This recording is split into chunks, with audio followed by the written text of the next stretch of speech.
Tonight in 9 News, lockdown extended. Gloomy days ahead as a mystery case in Melbourne's north prompts another week of restrictions.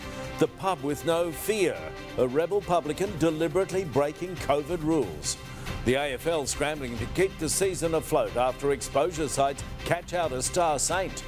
Adelaide, the third capital city in lockdown after a resident brings Delta home from Sydney. Hotel quarantine breach, pictures of one man's elaborate escape. And fresh from Wimbledon, Ash Barty lands in Tokyo to go for gold.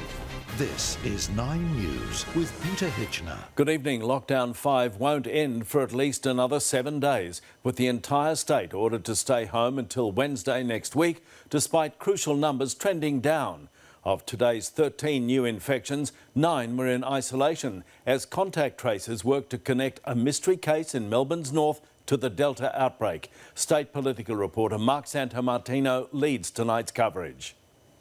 Umbrellas were as essential as masks at Collingwood, waiting in the rain to get tested and do their bit, to no avail. We need more time, and that's why on the advice of the Chief Health Officer we will extend these lockdowns for a further 7 days. That extension applies to all 6.5 million Victorians, only allowed to leave home for 5 essential reasons: shopping, exercise, medical care, caregiving and vaccination. This extension is not what we wanted to have to do, but it is the only option. It's a far cry from the freedom Victorians were enjoying last week. 12 days of zero all but ended on July 12, when we learned of infected removalists and a Hume family crossing the border from Sydney. 4 days later, we were in lockdown, reporting 10 local cases. That spiked to 19 the next day, dropping to 16 on Sunday, and now 2 days of 13 new local infections. We won't say that after 7 days there is absolutely no risk of someone being out in the community infectious, but there is a high level of confidence that we'll be on top of it. 18,000 close contacts are in isolation across the state, with another 50,000 braving drive-thrus or standing for hours in line for a test. It's okay once you're out here, a bit of a family outing. Of today's 13 positive cases, 9 were in isolation while infectious. 7 are linked to Miss Frankie's restaurant in Cremorne. Another 2 are connected to Trinity Grammar. There's also 2 family members of a case infected at the MCG, another a member of the Phillip Island group, and a Roxburgh Park woman believed to be linked to the City of Hume outbreak. Not an identified primary close contact, so she was new to us. So we're obviously working through what their connections might be, whether it's a link to an exposure site. Come midnight, Victorians in red zones will no longer be allowed to come home. For 4 weeks we've been saying to people, come home because the rules may change. Well, the rules are changing today. Border bubbles will remain intact and essential workers can continue crossing the border with a new permit, as can anyone granted exemptions on compassionate grounds. I think if the government had moved a bit quicker in relation to our New South Wales border, we may have been able to avoid the lockdown. The concern is obviously about Greater Sydney in particular, but it would apply to any red zones. Brett Sutton making 2 other tweaks to the rules. Tradies who can work outside on unoccupied homes can return to work, and special needs children will be allowed back in the classroom. It's not like we're going to just snap back and everything that was open prior to last Thursday will be open again, but we'll try and have as much open as possible as soon. Now, Mark, a peak out tram is a Tier 1 exposure site. It's one of 10 Tier 1 exposure sites that have been added to the list since we spoke last night, Pete. That tram in particular is the Route 96. It was caught from this stop just outside of Southern Cross Station toward City Road. The case was on that tram after arriving on a Belgrade-Lilydale train, both to and from work 5 days ago. Now, that mix of Tier 1, Tier 2 and Tier 3 cases has just been added to the website. It's overwhelming. There are now 340 exposure sites in total, but it's hoped Victorians are checking those every day to see if they're at risk. Pete? OK, thank you, Mark Santomartino. Melbourne's north is on high alert after a Roxburgh Park woman tested positive, but is yet to be linked to any known clusters. Maggie Rayworth joins me live. Maggie, there's a big push for locals to get swabbed. That's right, Peter. I'm at the closest testing site here at Craigieburn. Right now, there's an urgent push for anyone who lives in Craigieburn that does have COVID-19 symptoms to come forward and get tested. Now, that's because a woman in her 20s who lives at Roxburgh Park tested positive to the virus last night. She is right now working with contact tracers to go through her connections. It's likely the case is linked to the City of Hume outbreak, sparked by a family who returned from Sydney who went shopping while still infectious. Now, there are traces of COVID-19 in the wastewater at Roxburgh Park, but ultimately, Peter, there are now 11 cases confirmed and linked to that outbreak. Maggie Rayworth reporting. An Echuca publican is proudly defying lockdown orders, throwing open his doors and welcoming diners for sit-down pots and palmers. Police are aware of the breach, but Trevor Andrews told Reid Butler he doesn't care. It's the afternoon rush at the Pastoral Hotel. We can do meals tonight, not a problem. No masks, no social distancing and no regard for Victoria's lockdown. Open up as of Monday. We've had people in the bar all yesterday, had some people in the bistro. If I was breaking the law, I could be out there, doing home invasions, burglaries on people. Just our human rights, pretty much. And the table's set for another big night. Echuca publican Trevor Andrews says he's got no other choice. We're not paying the bills. It's just I'm going backwards every day. You're looking at a $3,000 a month power bill, a $1,000 a month gas bill. You know what I mean? Let alone the wages, insurance and everything else. Local police gate crashed last night's dinner service. Trevor copped a formal warning and patrons were hit with fines. I think it was something like $1,600. Well, nobody here can afford that. I think it's over the top. COVID transmission in pubs is front of mind right now. 8 cases and counting linked to the Young and Jackson. That's a big hub in the middle of Melbourne, OK? We're up in the country area, OK? We haven't had a case up here. Mildura's current outbreak isn't a deterrence either. If that happens, so be it. Then we'll have to shut down, we'll have to do the clean, we'll have to put everyone into isolation and do those things. Trevor believes the biggest risk here is losing his liquor licence, but he says if that happens, he'll trade anyway. Victoria Police told 9 News they won't be providing official comment on the breach. Reid Butler, 9 News. The AFL has spent the day scrambling to keep its season on track with a major rethink of the fixture and mass confusion over the border. Ayrton Wooley's covering this. Ayrton, the situation is changing by the hour.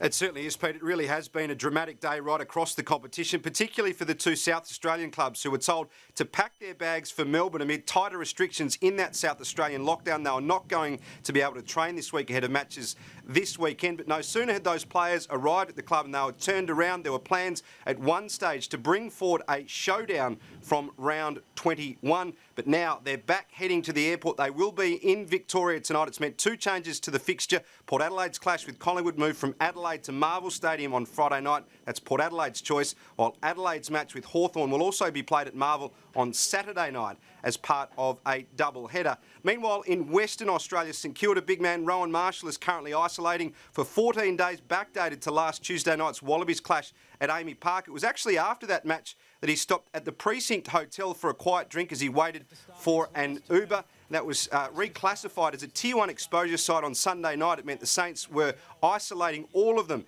in their team hotel last night until they returned their 3rd negative test in just a few days. There were some initial concerns about their clash with West Coast going ahead on the weekend, but it's all systems go for that match as their football boss, Simon Lethlean, spoke, I guess, about the wiseness of heading out after the footy. Hindsight, make the right choices, get the Uber as fast as you can, get home, don't expose yourselves to risk. But those risks are, I think, higher now in hindsight than they were on that night. But, yeah, it doesn't help us much now. Meanwhile, also a push from the players today, potentially to bring forward that pre-finals bye. Those discussions ongoing. We'll have more on that story a little later in sport, Pete. Plenty going on there. Thanks, Ayrton. South Australia is the latest state to enter a snap lockdown following 5 new local infections. Queensland is also on high alert after a fully vaccinated woman who visited Young and Jackson tested positive when she arrived home. Dougal Beattie with the details. The Delta variant is now spread across 4 states, tonight forcing around 13.5 million people into lockdown. This is moving very quickly. South Australia, the latest to pull the trigger, a snap 7-day lockdown with 5 reasons to leave home after recording 5 new local cases. But we believe we have just one chance one chance to get this right. The cluster began when an 81-year-old man tested positive after leaving hotel quarantine in Sydney. Delta passed on to his family, then a diner at a Greek restaurant, with fears it could become a super spreading event. The virus doesn't have legs. It moves around when people move around. So if we stay put, the virus will stop. Queensland is also on alert after a fully vaccinated woman went to Young and Jackson before travelling home. They have been infectious in the community. The Queensland student in her 20s visited the city before flying to Maroochydore to stay with friends on the 13th. She tested negative on the 15th, then flew to Cairns showing symptoms and testing positive 3 days later. Of course I'm concerned. We'll just have to see how it flows out. And in Sydney, after Gladys Berejiklian copped backlash over the entire shutdown of the construction industry, today she guaranteed that some work can restart at the end of the month. Definitely be construction activity on the 31st of July, I can give you that assurance. 78 new cases were detected today, bringing the total outbreak to 1,418, but potentially up to 33 people were in the community for all or part of their infectious period, a stubborn number that just won't move. We are seeing more hospitalisations, more admissions to ICU, more people on ventilators. Dougal Beattie, 9 News. A man has used bed sheets to bust his way out of hotel quarantine in Perth. After carefully tying the set together, the 39-year-old made his escape just after midnight. But it was short-lived. He was arrested just before 9 this morning. The Alpine region has received a heavy dump of snow, but no one's rejoicing. Regional Victorians are unlikely to get any early relief from the extended lockdown as COVID continues to spread beyond the city. Andrew Lund with the story. Today's icy blast had the Victorian Alps looking their winter best. It does mean there's more snow for us, but yeah, it is a bit unfortunate we can't share with our friends and family back home. And with ski lifts at a standstill, the snow dump was cold comfort for Mount Buller's business owners. As much as we're excited about the snowfall, we're missing Melbourne. Rob Avotoglu says the current lockdown has already cost his ski and board hire business 15% of its annual turnover. Operators in our industry get a really small window in which to operate. Every day we lose, every weekend we lose is critical. It's not fair. Small business is struggling, their staff are struggling. But in the state's northwest, there was good news for Mildura, with no new cases reported in the town. There were long queues again at testing sites, and having missed out yesterday, Cohen Bapty came prepared for a wait. One breakfast delivery got bacon and egg rolls, so hopefully we don't have to get lunch. After 15 months of having that little bit of geographic buffer, it has disappeared, but for good reason. And yeah, we will just adhere to the rules that come through. With roughly a third of the state's close contacts living outside of Melbourne, it's unlikely regional Victoria will be given any early reprieve from this lockdown. To have this thing go from the centre of Melbourne at the MCG to Balan, Bacchus Marsh, South Barwon, Mildura and so many places in between just shows you how fast it moves and how challenging this is. A challenge Mildura is rising to. In Mildura, Andrew Lund, 9 News. Delta has rapidly become the most dominant and potentially dangerous COVID strain. Medical reporter Emily Rice explains why the variant is fitter and faster than the original coronavirus. As viruses spread, they mutate, and COVID-19 has evolved into a faster, fitter strain dubbed Delta.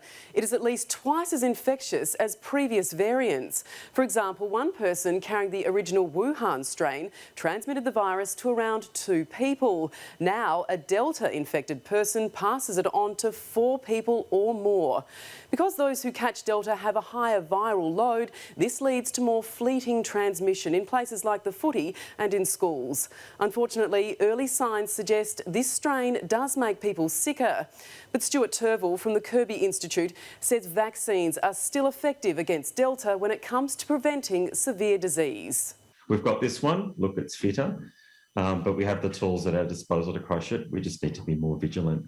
While Delta is definitely a tougher COVID opponent, as a community we still have the power to beat it. Emily Rice reporting. The latest lockdown has put more households and businesses on edge, but But there is help available. From mortgage payment deferrals and cuts to interest rates, the major banks are giving some leeway. Chris Kohler explains where you can turn later in 9 News. A tennis champion and a couple of skaters have moved into Tokyo. Ash Barty has skipped village life in favour of a hotel, but her presence has left her teammates starstruck. Damien Ryan reports from the Olympic City. Chasing an Olympic gold to go with a Wimbledon crown, Ash Barty brought star power to our Olympic team.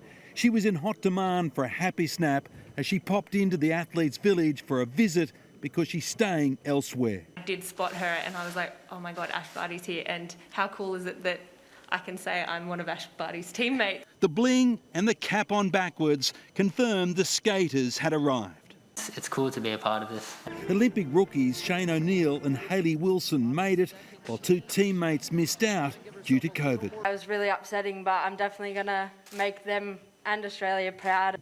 And the virus continues to loom large here. Perspex screens now dividing our Australian team, while in the village a Czech beach volleyball player has tested positive to the virus after 3 confirmed cases in the South African team. And we're all located in high-rise buildings, well spaced.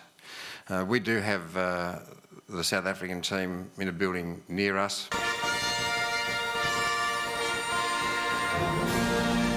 And the meeting, which is expected to anoint Brisbane as the host of the 2032 Games, has begun.